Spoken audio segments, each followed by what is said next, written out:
जो भी भाई बहन यू सेट एग्ज़ाम की प्रिपरेशन कर रही हैं, यूजीसी नेट की प्रिपरेशन कर रहे हैं, तो मेरे साथ हम शॉर्ट्स वीडियो में अपने सिलेबस को पूरा कंप्लीट करेंगे। तो मेरे साथ सभी वीडियो में बने रहिए, ठीक है। सेट का ये देखो, ये सिलेबस है। तो पहली जो यूनिट है वो जियोमॉर्फोलॉजी की है। तो उसमें पहला टॉपिक है भूगर्भिक समय सारणी।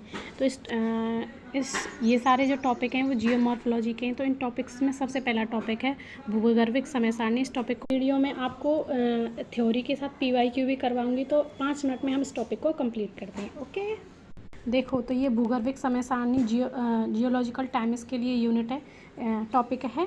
तो देखो, विश्व में सबसे पहले थे जियोवानी अर्दानीनाथ थे।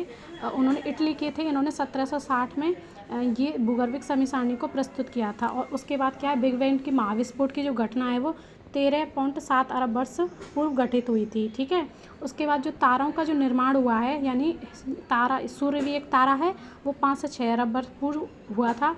और जो ग्रहों का जो निर्माण हुआ था वो 4.6 अरब वर्ष पूर्व हुआ था। ग्रह यानी पृथ्वी हमारा एक ग्रह है। तो देखो, ये पीवाईक्यू है। उसके बाद जो चंद्रमा की उत्पत्ति होती है 4.44 अरब वर्ष पूर्व हुई थी। तो याद कर लेना, 13.7, 5 से 6 अरब वर्ष, 4.6, 4.44। समय का जो कालक्रम है उसे अवरोही क्रम में इस प्रकार सबसे बड़ा जो होता है वो इयन होता है। इयन महाकल्प में डिवाइड होता है, महाकल्प होता है वो कल्प में डिवाइड होता है, और कल्प किसमें, युग में होता है। इयन होता है वो प्रोटेरोजोइक होता है, और दूसरा होता है फेनोरोजोइक। प्रोटेरोजोइक होता है वो 86.6% होता है, फेनोरोजोइक होता है 13.4% होता है। उसके बाद हम क्या करते हैं, फेनोरोजोइक को आगे डिवाइड करते हैं, ठीक है।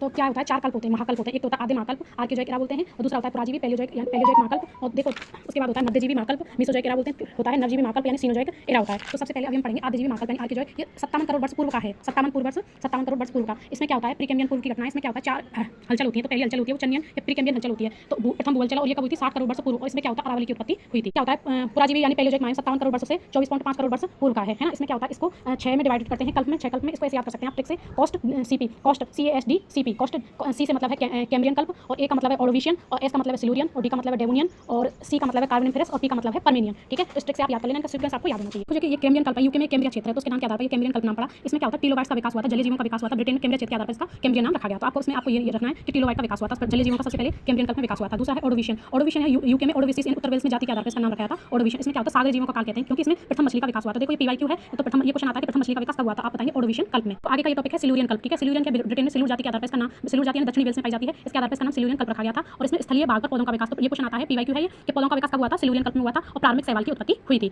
उसके बाद पढ़ते हैं डेवोनियन कल्प, यूके में डेवोन साइड क्षेत्र होता है, उसके आधार पर इसको डेवोनियन कल्प नाम पड़ा था, और मत्स्य कल्प के रूप में जाना जाता है, ठीक है। ये भी पीवाईक्यू है। तो ये क्वेश्चन आता है कि मत्स्य कल्प के रूप में किसे जानते हैं, तो डेवोनियन कल्प को जानते हैं। उसके बाद डेवोनियन कल्प और कार्बोनिफेरस के बीच में एक दूसरी हलचल हुई थी। पहली हलचल तो हमने पढ़ ली थी, चनियन या प्रीकैम्बियन हलचल हुई थी। दूसरी कैल्डोनियन हलचल लगभग 40 करोड़ वर्ष पूर्व हुई थी, जो कि सिल्यूरियन डेवोनियन कल्प के समय में हुई थी। उसके बाद आता है कार्बोनिफेरस कल्प होता है। कार्बोनिफेरस कल्प में क्या होता है, पहले रहने वाले जीवों का विकास हुआ था, और इसी में क्या होता है, रहने वाले यानी कि रेप्टाइल्स का विकास हुआ है, और कोयले का भी निर्माण सबसे पहले यही हुआ।